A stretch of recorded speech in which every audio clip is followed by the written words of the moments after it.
یہ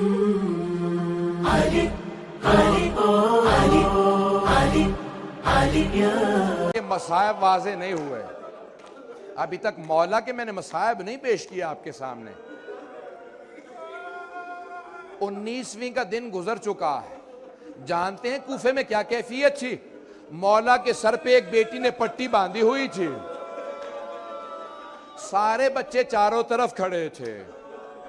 اگر میں پیش کر پاؤں، اگر سن سکیں دیکھ سکیں، روایت کے الفاظ ہیں، میں ضربت کے کل پیش کروں گا انشاءاللہ۔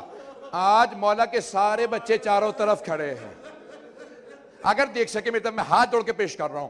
مولا کے چاروں طرف آپ کے بچے کھڑے ہیں، بیٹے بیٹیاں سب کے سب۔ مولا ایک ایک کر کے ہر بیٹے کا نام لیتے ہیں، ہر بیٹی کا نام لیتے ہیں۔ کہا ذرا زینب کو بلا دو۔ جناب زینب کا ہاتھ تھاما، امام حسن کو بلایا، امام حسن کے ہاتھ میں ہاتھ دیا، کہا بیٹا حسن میں نے زینب کو آپ کو سونپا۔ اتنے میں جناب ام کلثوم کو بلایا، کہا بیٹا حسن میں نے ام کلثوم کو آپ کو سونپا، میں نے رقیہ کو آپ کو سونپا۔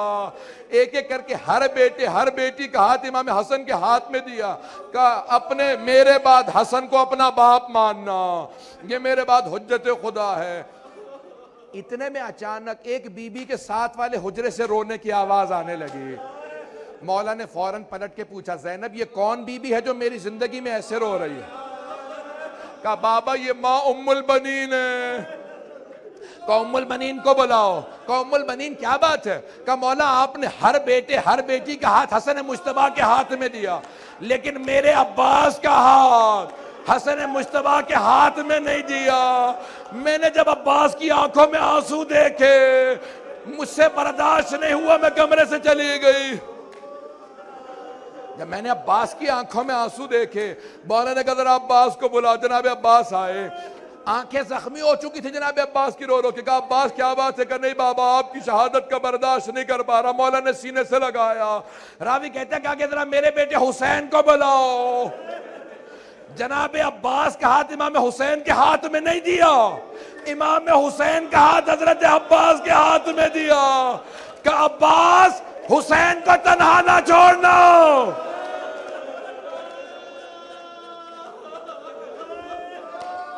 کہ عباس یہ جب کربلا جائے تنہا نہ جانے دینا، بیٹا تم میرا نمائندہ ہے، جب یہ کربلا جائے اس کے ساتھ جانا، اپنی جان دے دینا۔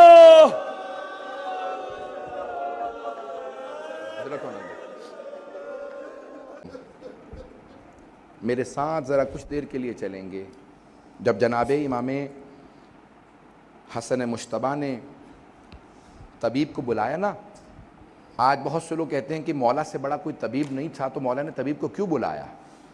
تاکہ کبھی کوئی شیعہ یہ نہ کہے کہ ہمارے مولا نے طبیب نہیں بلایا تھا، حکیم کو ڈاکٹر کو نہیں بلایا تھا، میں بھی ڈاکٹر سے علاج نہیں کراؤں گا۔ میرے مولا نے کہا نہیں، آنے دو ڈاکٹر کو، آنے دو طبیب کو، تاکہ وہ جب باہر جا کے بتائے گا سب کو احساس تو ہو علی کتنے کرب کے اندر ہے۔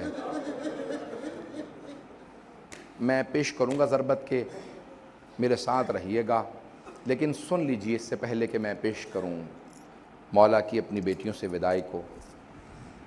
الفاظ یہ ہیں کہ جب ایک مرتبہ امام حسن مجتبیٰ نے طبیب کو بلایا نا، طبیب آیا، اس نے زخم کو دیکھا، سر میں ضربت لگی تھی نا، تو اس نے زخم کو دیکھا اور مولا کا ماننے والا تھا، رونے لگا۔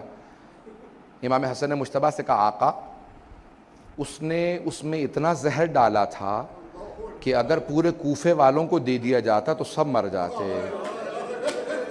یہ شیر خدا ہیں جو 2 دن سے تڑپ رہے ہیں،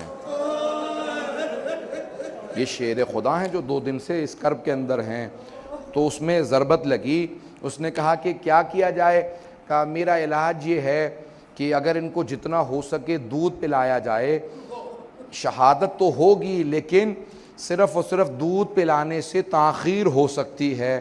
اس نے گھر سے باہر نکل کے اعلان کیا، کوفے میں طبیب نے اعلان کیا، حکیم نے، ڈاکٹر نے، معالج نے، کہ اے کوفے والو علی کو جتنا ہو سکے دودھ پلاؤ۔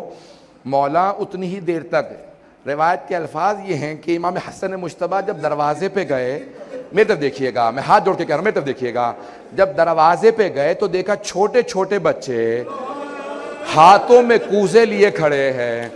اور ہر بچے کے ہاتھ میں کوزے میں دودھ تھا. کہا مولا آج ہم دودھ نہیں پیئیں گے, ہم مولا کو دودھ پلانے کے لیے آئے ہیں, ہم اپنے ہاتھوں سے مولا کو دودھ پلائیں گے. امام حسن مجتبیٰ زاروں قطار رونے لگے. کہا کہ آپ لوگ سب بچے رک جائیں, ذرا میں اپنے بابا سے پوچھوں. میرے مولا نے کہا بیٹا حسن جانتے ہیں یہ سب یتیم بچے ہیں, ان سب کو میں دودھ پلایا کرتا تھا. امام حسن مجتبیٰ واپس آئے. کہا کہ میرے بابا کہتے ہیں کہ نہیں. کہا کہ ہم اپنی خوشی سے اپنے مولا کو دودھ پلانا چاہتے ہیں. کیا کہا میرے مولا نے؟ کہا بیٹا حسن آپ جانتے ہیں میں نے کبھی آج تک یتیموں کا حق نہیں کھایا.